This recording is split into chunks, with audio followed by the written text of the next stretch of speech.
Hi, welcome to Fiberchats. My name is Irina, I'm the host here, and my guest today is Susan Crawford. Hi, Susan. Hello. You're one of those people, I don't get like fan crushes much, but like I feel like you're one of my like favorite celebrity knitters. And I tell you why, because I feel like it's not just your skill, which I do admire, but it's your passion about the history of knitting and your desire to like learn more and to bring the stories of the items that you knit to life and like tell the stories of people who were wearing those items.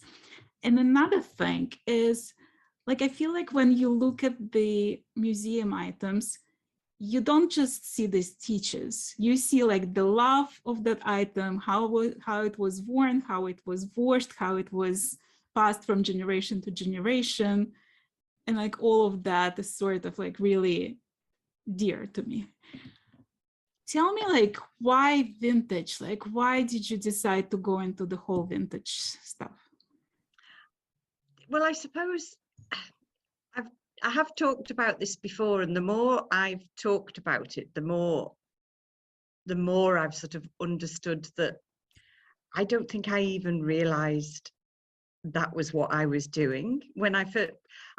It sort of goes back right to when I first learned to knit in my childhood. I was very fortunate that all my grandparents were alive for quite a long part of my life, and my two grandmothers, and in particular my Ruby grandmother, she'd been a seamstress as a young woman, and that's how she'd managed to earn money, was making dresses for people to go to dances and ball gowns, and she'd sew sequins on and all of that type of really elaborate dressmaking type of thing. But she could knit, she could crochet, she embroidered,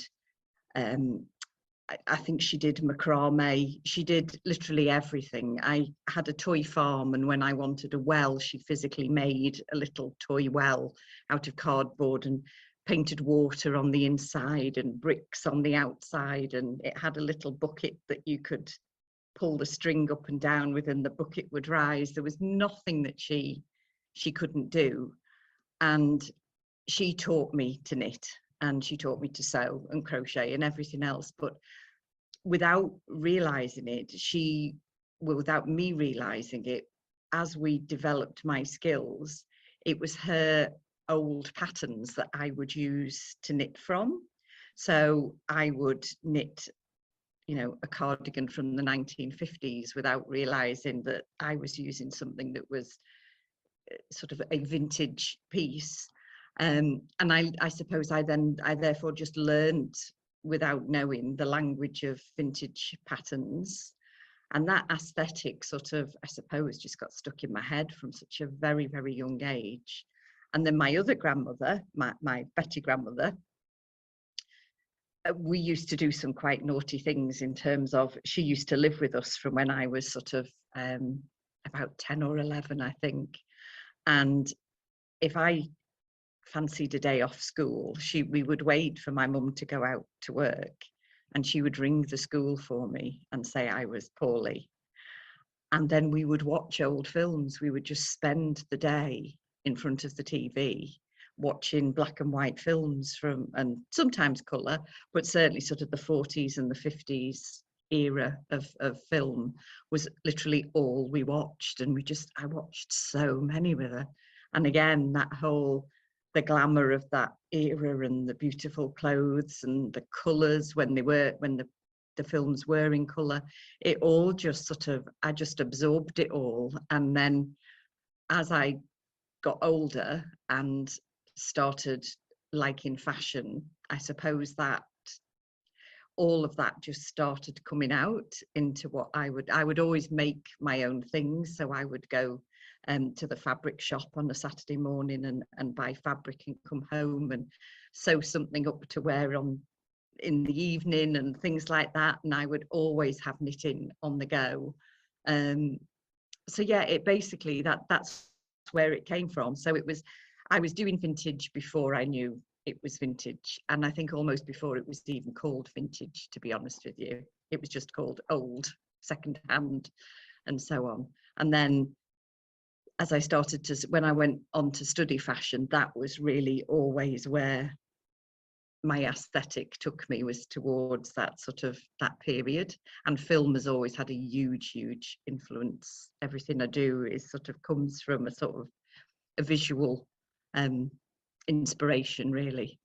Be I could see a film star of a particular film star from the past wearing what I was creating, or the colours would just come from a film that I like to watch, or something of that nature. When you went to fashion school, like, did that improve your understanding of the shapes? Because like the thing with vintage patterns, they usually had like one size, and if you're not of that size, you're sort of out of luck. Do you think like the fact that you went to fashion school prepared you of better, like how to deal with the sizing, with the grading of those patterns? Yes, I would think so. Yes, because I obviously I did pattern cutting, and I did tailoring as well to some degree. I never became sort of a tailor, but I did a lot of tailoring techniques. And yes, I think so. I think it really did help you understand. And I suppose again, I was never quite that standard shape. So even when I was using a vintage pattern, I would make adjustments. So from sort of the age of 12, 13, I was making adjustments to vintage patterns so that they would fit me, or so I could use some, you know, it was probably mohair because it was the 1980s, so it was probably mohair or something like that that I was trying to use instead of the original yarn. So I would always be making adjustments. And yeah, I suppose I did a lot of things with bias and drape and things like that. So I began to understand quite early on how fabrics moved and stretched. And yeah, so yeah, I think fashion school did help. Yeah. Right. Well, when you started thinking about putting that first book together, when you were doing this teaching time, were you afraid like that you're not an expert yet and how to like recreate all those patterns? Or did you feel like you were already prepared because you've done it so much? Do you know what? Neither of those things entered my head. To be honest with you, I didn't really think or probably understand the task that I was taking on. And probably if I had understood, I probably would have decided not to touch it, because it was such a huge task. And I think I did learn an awful lot doing that first book. There were certainly lots of challenges. There were lots of patterns that didn't make it because the complexity of grading them was just too great. So I did have to pick and choose, sort of to some extent, to match my skill level, I suppose. Although I think, you know, my skill level was quite advanced, but it still, there were still limits to some just refused to be graded. You know, sometimes you'd have a pattern with a 48 stitch repeat, and you were trying to figure out how to do 2-inch bust increments with a repeat so large that it just, and even because it's a physical book, sometimes it can come down to how many pages you have available. You can grade anything in 20 sizes if you have infinite space to put the pattern instructions in. But if you're limiting it and saying, well, you know, we're having all these patterns, we can only do 360 pages, which is what it ended up being, it still significantly limits how you can approach things. So it's not just the grading. There are a lot of other things that actually restrict what you can do when you're taking, because it's actually much easier to write a pattern from scratch than it is to take an existing pattern and try and turn it into something that is very different to what it is when in its original form. and it grows and it has far more lines. So if it's already quite a big pattern, it then becomes a much bigger pattern, and then you have to figure out how to condense it again almost. So yeah, there's an awful lot of different challenges with it that I don't think I realized before we started. I just knew that it was something I was physically capable of doing in terms of the maths and the understanding of the garments, but then all these other challenges came into place. Yeah, it was a huge learning curve. Basically, I was a different person when I came out the other side. Have you ever had the situation when you like couldn't put a pattern in the book, but you loved it so much that you knew that you have to come back to it and somehow like make it work? Yes, there are several that have never yet actually reached the point where I've got enough time to do that, and there are some others that have slowly, maybe they haven't even necessarily reappeared as the pattern itself, but I've taken elements of that pattern that I loved and couldn't resist using, and then turning them into something new, but still knowing that the elements that made it just so beautiful are being used in other ways. But there are many that sit there, and I always think one day I will make you work. And it just really is a case of, you know, how many hours are there in a day, really? Because I have on the other side of this screen, I have a room that is literally full of vintage patterns. There's probably, I think, around 10,000 patterns.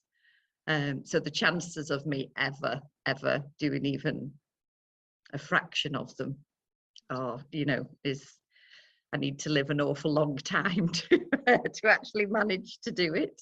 Well, I hope you do. I hope you'll get to. I'll do my best. When you started writing that Vintage Shetland project, started working on it, was that different from writing the previous two books?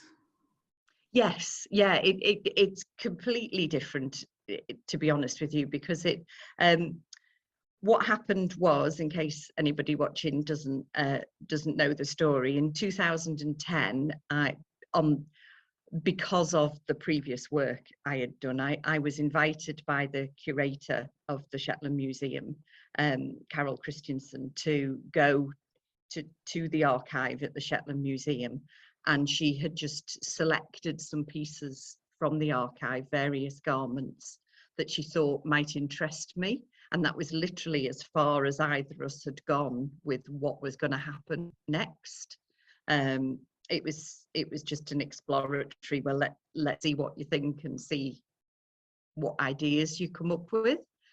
So I went, and there were these stunning creations all laid out on a table for me, many of them not actually on display in the museum itself. They've got so much that the vast majority of it, like most museums, never actually makes it to be seen by the general public.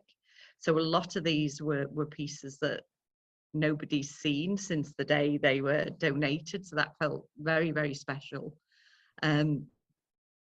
And so it was literally that. It was just garments there. What would I like to do? And of course, as any knitter does, as soon as you see a beautiful sweater, you think, how can I knit that? How can I recreate that? And that was when sort of the first germ of the idea behind the book started to grow, that I would basically transcribe the patterns from the garments. We wouldn't try to change them. We wouldn't try to alter them in any way. We would literally do a stitch by stitch, row by row transcription of the garments. Then we would get them knitted. And I would multi-size and grade them so that, you know, we could all knit them.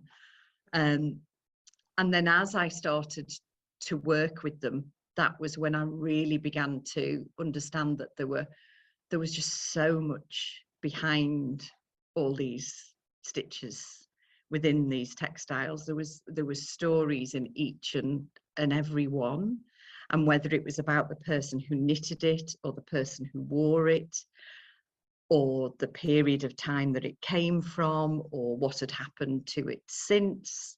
There was just layer on layer of story within each piece. And I just thought, I can't just limit this to recreating the patterns. I need to do some more with this. And that was when I developed the concept that we would combine the two. We would do the knitting patterns of the pieces so that people could recreate these archive garments that don't have patterns. And then alongside them, I would tell textile-based stories and human stories that were interwoven and interconnected with each of the pieces. And it was just, it was incredible. It went beyond anything I ever imagined it could. You know, some of them were just, the stories were just mind-blowing, that you could have this textile in front of you that could tell you this huge story. And in actual fact, because of the breadth of information I learned from them, even in a 400-page book, it barely scratches the surface really of some of them. I mean, there is one called Ralph, which is a very traditional sort of 1920s tunic, quite long line sweater that you see time and again in images from that period. But what the museum already knew was that it had been knitted for a gentleman called Ralph by his fiancée, and that they had been separated during the Second World War, and they believed but didn't know the details, but that this sweater was with him when he was taken a prisoner of war by in Hong Kong, when I think that was 1940.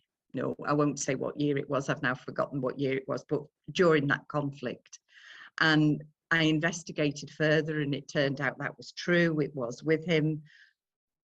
There were darns all over the sweater, and it appears that the darning was done from scraps that he found within the prisoner of war camp, that he extracted from other pieces of fabric. I then found out that I think possibly 200,000 pairs of socks. It was a huge number of socks were donated by the Red Cross to the prison camp. They had so many that they actually then started to unravel them, and they did lots and lots of repairing of existing clothes. And that's probably where some of these sort of non-matching bits of darn came from. And you just think that the paths that this takes you down, that then you're thinking that somebody was sitting at home knitting socks that got sent to Hong Kong, that then ended up in this prisoner of war sweater that then many years later is in a museum in front of me, offering up its story. You know, it's just incredible really that this information is there for us all to know within textiles. We just don't realize. And I think we've lost a lot of that connection with our clothes. I think knitters less so, because we understand, because we knit, how much goes into each and every piece. But you know, as you know, at the moment, fast fashion is such a big story, partly because we don't value those clothes anymore. When I was interviewing Hazel Tyndall, I asked her if she was a perfectionist in her knitting, and she said, well, I have this theory that if a knitter on a galloping horse not gonna notice a mistake, I'll let it slide. When you were working with those sweaters in the museum, did you see any perfect sweaters out there, or is it mostly stuff that had imperfections in it? I would say there was barely anything that didn't have something about it that wasn't 100% perfect. And actually, in many ways, that was told you more than if it had just been this perfect piece. If something is absolutely perfect, there's nothing to tell you. There's nothing you can read about it. It's probably about all it could tell you is possibly that it's not been worn. It might just have been a sample piece. It might have, even if it had been in a shop, normally if it's been in a shop window, you can tell because one side of the knitting will be darker than the other, because the side that's been facing the window will have faded. So even if the imperfection comes from an outside interference, it's still something. So absolute perfection is not really what you want in a way, because you're struggling to find those telltale signs that there's something about it. But yeah, many of them, I mean, some of them, the rose cardigan that is in Vintage Shetland, the original has one sleeve cut off. I think that one, the colours change. Quite a few of them, the say if somebody's using a red, the same red isn't at the top as well as at the bottom, because quite often they will be using up their little peery clues of wool. So if they've got a slightly different shade of red, but it will still do the job, that the knitter would have switched to that red instead. I suppose the ones that were what we would class as knitted perfectly were the ones that were intended for sale, and the ones that were more experimental or maybe had been knitted for the knitter herself or for their children or their partners were more likely to have slight imperfections. Saying that though, one of my favorites is one of the designers, and she quite often, when you looked inside the work, there were quite noticeable imperfections, because she would be playing with how to get the fit right and things like that. Artisan, which is on the front cover of Vintage Shetland, it's a 1940s design, and it's got inset sleeves, which is not something that you would normally get with that sort of traditional Shetland shape. They would usually be pretty much straight up and down, very, very minimal armhole shaping, and then the sleeves would be knitted downwards off the armhole. And sort of in the 1940s, they were beginning to see all these sort of much more fitted bodies coming through in fashion magazines and so on, and they were trying to recreate those looks. So they were trying to figure out how to do more fitted armholes, how to shape them. And this one, the original of Artisan, has had a lot of fiddling around done to the armhole, basically, to get it to that shape. And when you turn it inside, there's quite a large piece of the sweater sort of inside that's been turned inside and sewn up, which we've all done. But it was just lovely to see that sort of in a museum piece, to realize that, you know, we see all these things in museums and we give them such an air of sort of that they're unreachable, they're untouchable, there's something that we can't do. So actually getting to see the insides and getting to see those hacks and imperfections and tweaks that they've made, is I think it's really good to know that you know, they weren't perfect, we're not perfect, we don't have to be perfect, it is still beautiful regardless. And it's that as soon as we're one step away from it and it's not something we've made, we imbue it with a lot more sort of like that, we put it on a pedestal. But when we've made it ourselves, we just critique. We're all guilty of that, aren't we? You know. Well, you know what surprises me always about Shetland? when I talk to Shetlanders, like there is so many different knitting styles and there is so many different influences from like different countries, right? From Norway, from like, I mean, from surrounding, because it was a port, like people were coming from different countries. There is like all these words that belong to different cultures. Did you notice any of the like foreign influences, for the lack of better words, in the Museum of Shetland? Yeah, absolutely. Particularly, as you say, Norwegian influence. Because I was looking predominantly, well, exclusively at 20th century knitwear. Anything sort of around, again, that Second World War time period in particular, the sudden influx of Norwegian-inspired stitch patterns, design, construction was really, really, yeah, it was quite significant.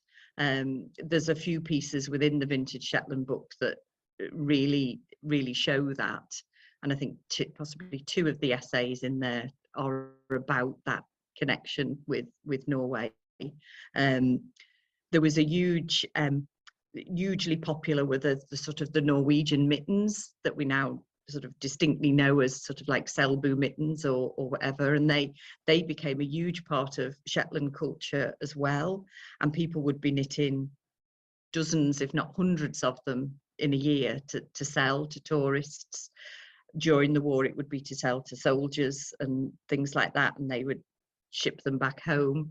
But as soon as they were able to export, it became a huge market for Shetland knitters. The sort of the Norwegian rose that also became a Shetland rose, and it was sort of this, I would say, an assimilation of two styles, that because that was how Shetland knitters worked. If they saw something on somebody and it was a motif they didn't know, they would memorize it and they would try and knit it, you know. So that was what would happen, that there were many Norwegians, both refugees and servicemen on Shetland during the Second World War, and they of course brought with them that knitwear, and it just sort of, yeah, it filtered through.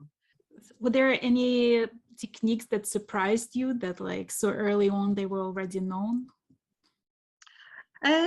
Yes, I suppose so. There is one of the earliest ones in the book called Jameson, which has a very complex, actually, I-cord round the neckline, which wasn't something I was particularly aware of being a thing, you know, being known.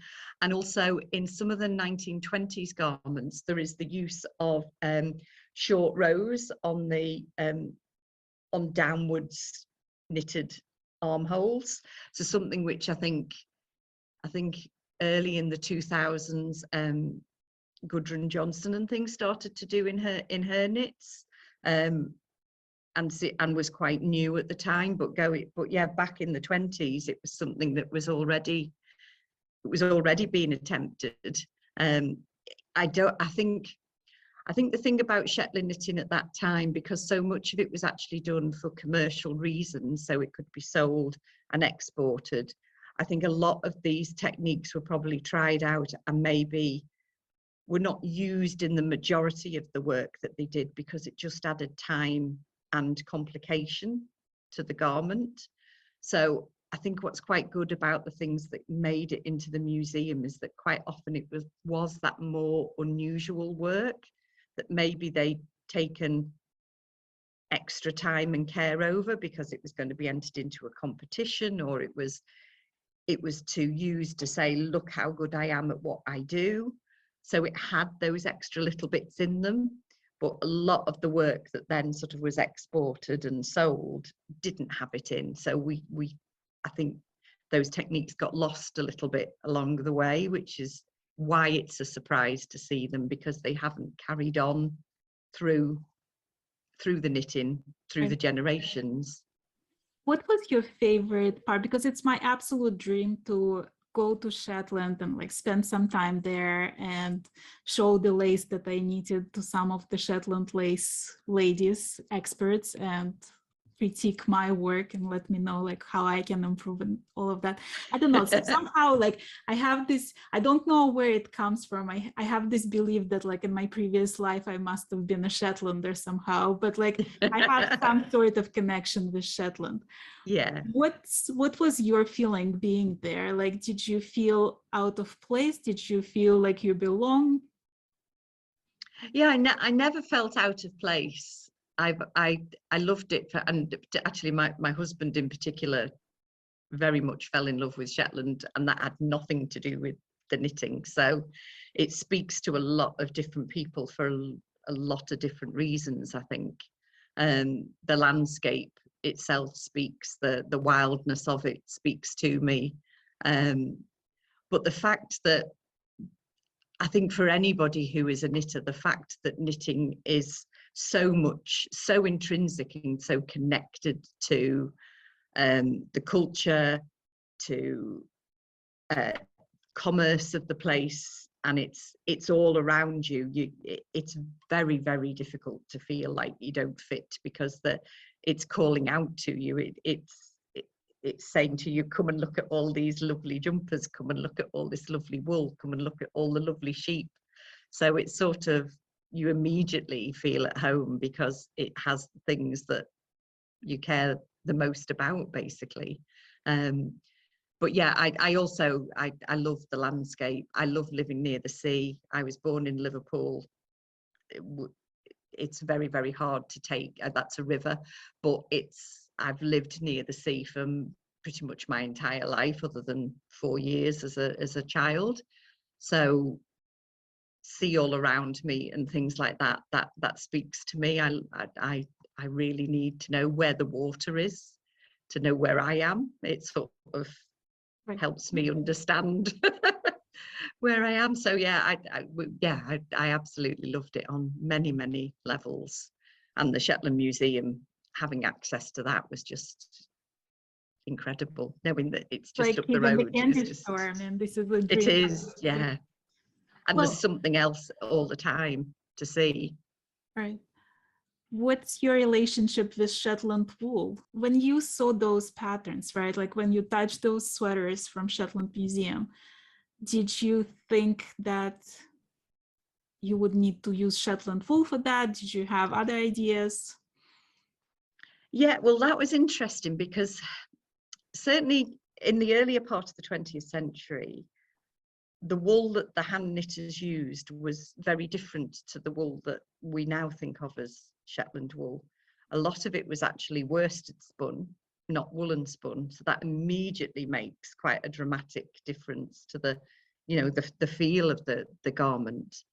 It was also a lot finer, because all wool was finer in those days. All vintage patterns are on what I call a vintage 3-ply, which was it's not as thin as lace, but it's much, much thinner than fingering weight, and it's a tricky yarn to find in a Shetland wool, or it certainly was when I started doing the Vintage Shetland Project, because all the Shetland wools were thicker than those. Yeah, so it was quite. And they're quite a robust 4-ply as well, because they're woolen spun. They're not even sort of like a thin 4-ply, are they? They're really quite bouncy. And a lot of the garments from right the way through, all the ones I was doing really were quite fine. So I had to make quite a big decision really as to whether to go with Shetland wool as it is now and basically alter a lot of how the garments worked, or find alternatives that would be more true to what the sweaters were themselves. So that really led me down the path to creating my own yarn, which is Fenella, which is, as I said, it is a vintage 3-ply weight yarn. And it was worsted spun, or it is worsted spun. And then I had the task of recreating all the colours that I needed that were in the museum, and having them recreated by a dyer, so that I could then knit all the garments in the same colours as they were in the museum. And the hardest part of that was that, of course, I couldn't take the sweaters to the dyer, and I certainly couldn't cut off any of the bits of the sweaters. So we had this task then of sitting there with the likes of the Jameson and Smith shade cards and the Jameson shade cards, and then also all sorts of embroidery threads and things, trying to match them so that I could give something as close as possible to the dyer, so that they could then read the colour and be able to create the dyes to recreate the garments. The thing about you, right?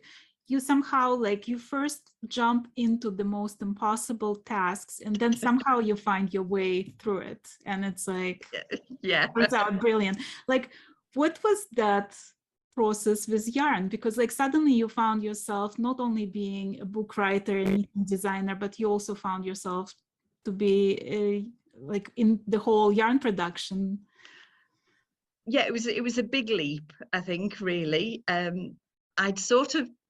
I'd begun to dabble with it with Stitch in Time Volume 2, because when we did Stitch in Time Volume 1, getting the yarns from other sources was really, really difficult. Not because there isn't lots of yarn out there, but because I wanted to be true to the source material, because I like to make things hard for myself, which is basically what you've just said in a very nice way. Yeah, it was hard to get both the weight and the colour and the finish and the drape or the stretch or whatever it was I was looking for from that particular yarn. It was just really, really hard to find it. And it was in 2008 when we started doing Stitch in Time 1, fingering weight wool was not popular. It was actually really, really hard to find any, which sounds ridiculous now.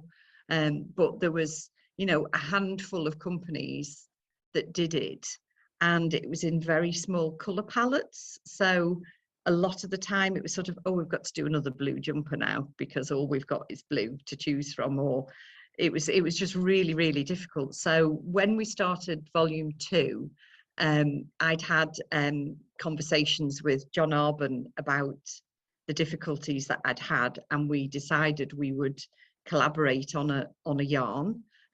So they would spin it, I created the colour palette, and then I used it in Volume 2, and then we would both sell it. So that was my first sort of move into it. But they, of course, they had all the responsibility of the dyeing and the spinning. I just did the nice bit of giving them the colours, choosing the names, and then creating it and creating the garments. But then, I dabbled.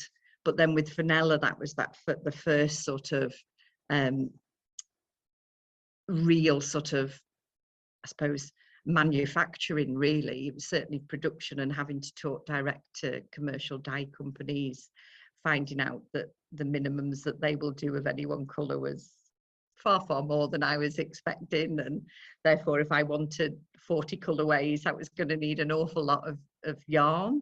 And you have to pay for it all up front, and it then all comes back on cone from the commercial dyer, and then you have to figure out a way of getting it off that cone and into skeins, which again we've done.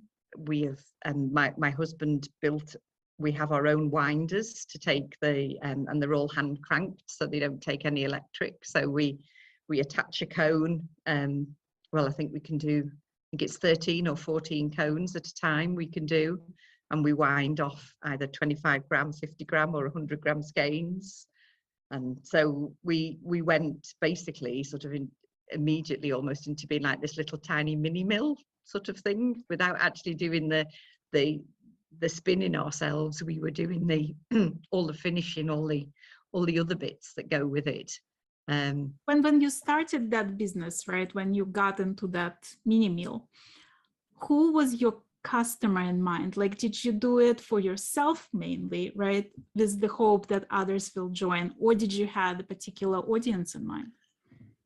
I did it literally, I suppose, literally to be able to complete the project, with the hope that then people would hopefully buy it to also knit the projects. The idea of the book being a book that people could look at but couldn't then accomplish anything from was not what the book was trying to do. It was trying to take those untouchable pieces in the museum and turn them into something that people could actually aspire to making themselves. So if I'd have done them in this very sort of unattainable yarn that I just did enough for me to use and no one else, that felt like that was going to go against what I was trying to do. I wanted the garments to, their lives to continue by other people being able to knit them.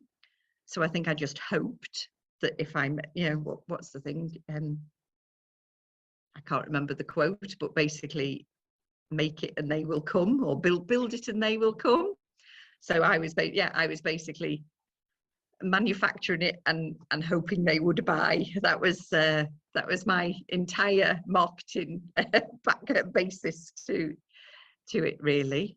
What was the marketing journey there? Like, was it difficult? Because it's like all new skill, right? It's one thing you marketing a book, suddenly you like in the yarn sale business. Yeah, I don't know whether I'm that good at it. I'm not sure. I don't know whether I've learned how to do it properly or not. I think for me, the connection has always, the way I have marketed any yarn is always pattern support. Basically, I create patterns and I create yarns that you can knit those patterns from. And I think that is the sort of the crux of how I sell them. I think it's proven really with Excelana, which is still going strong, and it still sells because it has so many. I have designed so many things with it, or recreated so many vintage patterns with it, that there is just a huge body of work connected to it. So even if only a small percentage of people who knit the patterns actually use the recommended yarn, there is enough of it out there that it still sells. And it's just, that's actually, I think we're just preparing for this autumn to sort of celebrate our 10 years of supporting British wool, because Excelana will have been around for 10 years this autumn. And it's having we've actually just about started now with our Excelana North, as we've called it, because it's a slightly different blend, still is exactly the same, but using sheep breeds from the north of England, and it's all produced in nearby Yorkshire. So its entire sort of carbon footprint is under 200 miles, which just feels really, really, really good and right. So yeah, so we've finally just had all that back now, ready for its launch. So that's really exciting. Well, I saw Stephen West doing a showcase of his store, this Stephen Penelope, and very casually he was walking through this like beautiful rack of yarn, and he was like, and this is Susan Crawford's yarn. Are you trying to go like wholesale and like put your yarn in many stores? Yeah, well, I think my yarns will always be artisan, because of how we do it. What we actually, I've always done a certain amount of hand dyeing myself for small projects or things that needed a very specific colour, and I would dye up some of my undyed yarn into those colours. But during the pandemic, I actually started doing an awful lot more hand dyeing, and my daughter got involved as well. Now she is a trained chef and has Amy from Le Bien-Aimé has always told me, chefs and cooks make the absolute best hand dyers. It makes sense, actually. It really, really does. She used to tell me she swears by it. Whether that's still the case, I don't know, but she did. So yeah, so we both just, we spent huge amounts of time during the pandemic developing our hand dyeing skills. It was very difficult to get yarn commercially dyed because the commercial dyers weren't operating properly. And it just sort of switched the business into a slightly different alignment, really. And we realized how much we liked that part of the process. Selecting colors, making them appear on the yarn by the dyes that you mix together and so on. It's as creative as design, and if not more. It's sort of just another wonderful creative outlet, really. And colour has always been a huge part of how I tell the story of a design. Sometimes I see the colours before I see the design and so on. So it's just been wonderful to be able to play with that. And then as we started to develop that, I also got to I got a new yarn, completely new yarn to me, that I'd been working on for ages, which was a natural grey, light grey yarn that uses a blend of Jacobs, Blueface Leicester and Shetland white and black Shetland wools, and it creates this lovely bouncy, lofty, sort of somewhere between a DK and a worsted weight yarn. And we started hand dyeing that, and the beautiful heathered colours that we were getting were just fantastic. And it was those that I first showed to Stephen and Penelope, and they were really excited by them. And at that point, I hadn't really thought about where we were going with the hand dyeing. And then they expressed an interest in taking the yarns, and I just thought, oh, this is a dream come true. I can't believe that you know, they would want my yarns. And so we've grown in confidence and ability alongside them supporting us by also having our yarns. So yeah, I am now at the point where I am trying to build that side of things. Well, you know how like sometimes you go to a museum and you see a painting and you immediately sort of create a story in your head of what that painting was about, which might have nothing to do with what the actual painting was about, but you have your own thing. Do you like are you surprised when people take your yarn and create something, not your pattern, something completely unexpected, something that they see? I'm not surprised, although I'm surprised that I hadn't thought of it, if you know what I mean. That's just like, wow, how did they come up with that? I'd have never thought of putting those together, but I absolutely love it. Yeah, it's like, it's the same feeling as when, particularly the Stitch in Time books, when you've put these things back out into the world and then you start seeing people put their own spin on them and take them into another direction and things. And it's like your babies have grown up and have learned to walk and things like that. But yes, seeing how people use your yarns is a whole new experience. It's absolutely wonderful. And I think what makes it most exciting is that it enables me to see my colours in things that I didn't design. So they can have a completely new aesthetic, a completely new feel to them. And that completely opens up where you can go with things, because other designers can use your yarn and can use it in a completely different way to that you have thought of using it, or feel that you're even able to use it, because it might not speak to my audience in the same way as it would speak to somebody else's. But yeah, it completely opens things up to new interpretation, new creativity, and that's absolutely fantastic. And it enables me to just make more and more colours, which is even better. I've heard you like starting a new thing, the Knitting Salon Yarn Club. Oh yes. I mean, that sounds so exciting to me. Like, honestly, like I was reading your blog about it and I was thinking this is like the most brilliant idea, because we sort of lose that touch with the people around us and like discussing books and knitting and doing something creative together. And I thought it was like wonderful that you're trying to do that. Tell me more about this club. Well, basically, it's still a yarn club, a yarn and pattern club, but it's, as you say, I wanted to somehow merge the sort of that connection of on our physical knitting clubs and the traditional sort of literary salon of the well, from the 1600s right through to the sort of early 20s and 20th century, and then also our own book club concept that we've just taken from those early salons, and give that a virtual space so that we could, myself and other members of the club would all be able to meet up and discuss things. And then of course you think, well, what do you need to discuss, or what have we got to discuss? And there is a British publishing house called Persephone who basically again take books that were published in the 1920s, the 1930s,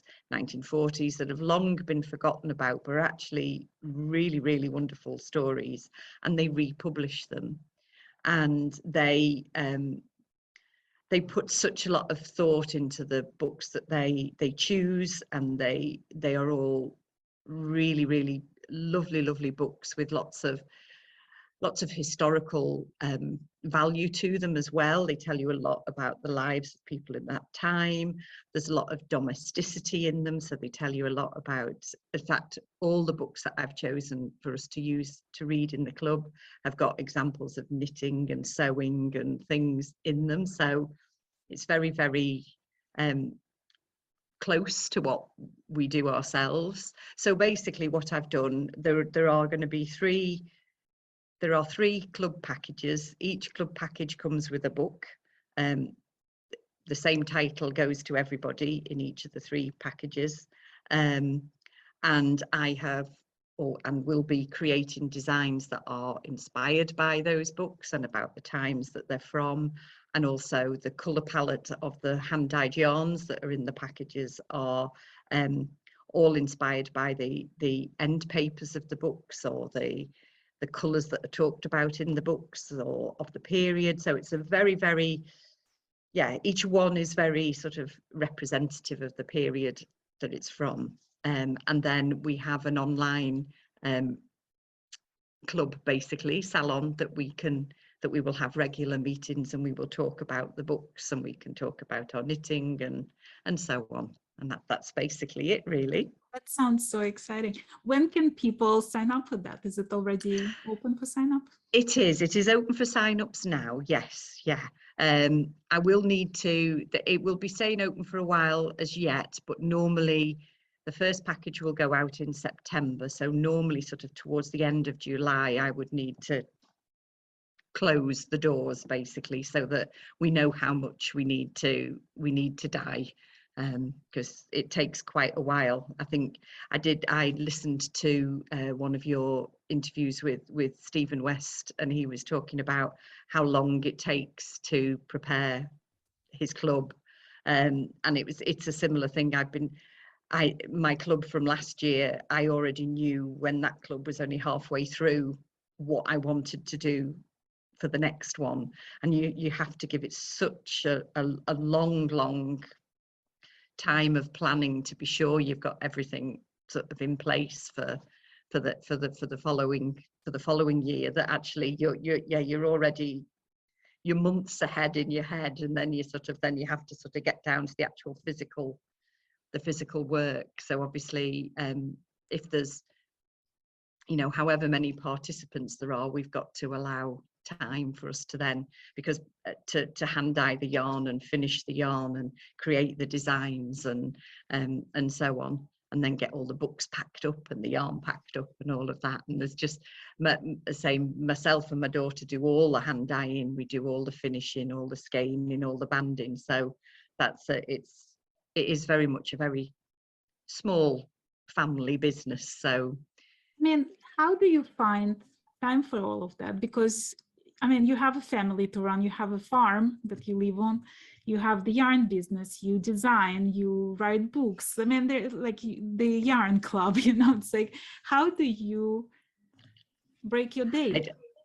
I don't know. I'm not, I've never thought of myself as a workaholic, but I love what I do, and I am what I do. It's more than just a job. I would do this even if it wasn't my job. It is my obsession. And I suppose if you feel that strongly about something, you always find ways, even if it's not the most sensible thing to do, to take on yet another project, or to do another this, or to do another that. I can't resist. I want to do it. And I think back in 2016, I was diagnosed with breast cancer, and it was really quite it wasn't stage 4, but it was as close to stage 4 as stage 3 can get. And I think when you come out the other side of something like that, you're much more aware of how finite life is, and that we only get one crack at this. And there are so many things that I want to accomplish that I just find a way to do it, because I can't bear the thought of not. I mean, obviously at some point I'm not going to achieve everything, but I just find it irresistible to, there's so much, it's so exciting, it's such a wonderful thing to get to spend your time doing, that I can't leave it. When you were going through the treatment, was knitting part of your life at that point? Did you ever like not knit? To be honest with you, I did have a period when I couldn't knit. I annoyingly developed lymphedema in my right arm, which I still have, and was very cross today because actually it's swollen up somewhat today, my right arm, and it's very puffy and a bit sore. But during treatment, I also had to have you have to have what they call a pick line, and it was in my arm and things. So there was a lot of things that sort of physically made it difficult to knit. And when I was recovering from surgery, it took a few weeks as well before I was physically able to move my arm enough to be able to knit and things. So sadly, I did have periods when I couldn't, but when I could, I did, and I knitted lots. But I did have to I gave myself permission to knit other people's things and to just knit for pleasure, because that isn't something you get to do very much when you are a professional knitwear designer. I still get pleasure out of everything I knit, but you're not knitting for pleasure. It's a hugely different thing. So yeah, I gave myself the freedom to just, if I fancied knitting a pattern, I'd just knit it. But I actually found that really, really hard to do, in terms of, I know I can't remember the last time I had to just choose a pattern to knit. I've got, the next 20 things that need to be knitted are already planned.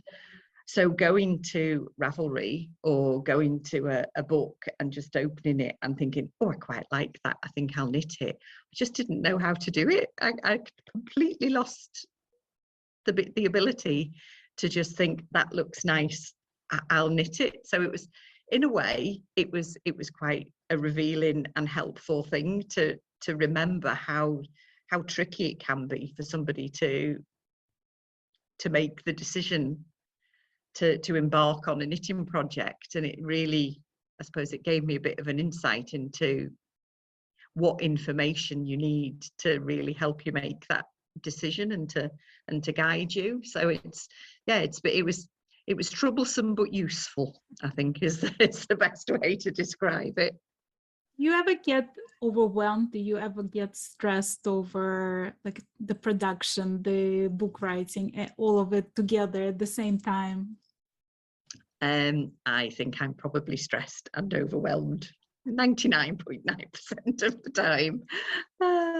My daughter's very good at telling me to calm down. She's very good at telling me not to get stressed. So she's sort of the counter to my stress. But I think sometimes the stress is what I thrive off. I don't know whether I almost generate that stress to keep myself going. I don't know. A psychologist would probably have a field day with how I approach things. But yeah, sometimes it can feel overwhelming. There's no doubt about it. But I think for anybody who has their own, who is self-employed and has their own business, it always is, isn't it? It's very, very difficult to juggle everything. I mean, I remember somebody giving me business advice once, and they said, you might only be, you're a small business, but every business is as complicated as if it was Shell Oil. You still do HR, you still do payroll, you still do marketing, you still do all the other bits that go with it, but you are one person and you have to do all those things. So don't be surprised if it feels overwhelming. That's a natural state of affairs, really. So that's a good way to think about it, really. I think that it's actually not the easiest choice to make to do, but I absolutely love doing it. So right. I mean, so that was almost my last question. Next question, like any regrets, any wish you did something different? Can you imagine doing anything different? I can't imagine not doing this for a living. No, I think I've wanted to do this since I was, probably not knowing that it existed as a thing, but it's probably the only thing I've ever imagined myself doing other than writing, and I do both, so I'm able to combine both those things. So I've probably got regrets, but you'd probably have to get me drunk before I'd tell you what they are. So wait, I'm coming to the farm and we'll get you drunk to see the regrets. I mean, I wonder what your grandmothers are thinking now looking at you. Do you think they're proud? Do you think they're surprised how far you took it? Yeah, probably. But I mean, they were both, I don't know, they were both, they had hard lives, really, both of them. And they didn't, I suppose, women of that generation didn't have the opportunity to change what they did very much. So I think they'd both be quite delighted that I've been able to do what I wanted to do rather than have to do what I was told or society felt I should do. And I think certainly my Ruby grandmother would be absolutely delighted that I was using the skills that she'd taught me to be my life. I think she'd be absolutely, she'd be delighted with that, or as we say in Liverpool, over the moon. So. Well, thank you so much, Susan, for being my guest today. I really love talking to you, and I feel like I could have talked to you for days and days, and we would find something in common. Thank you so much for being my guest. Thank you.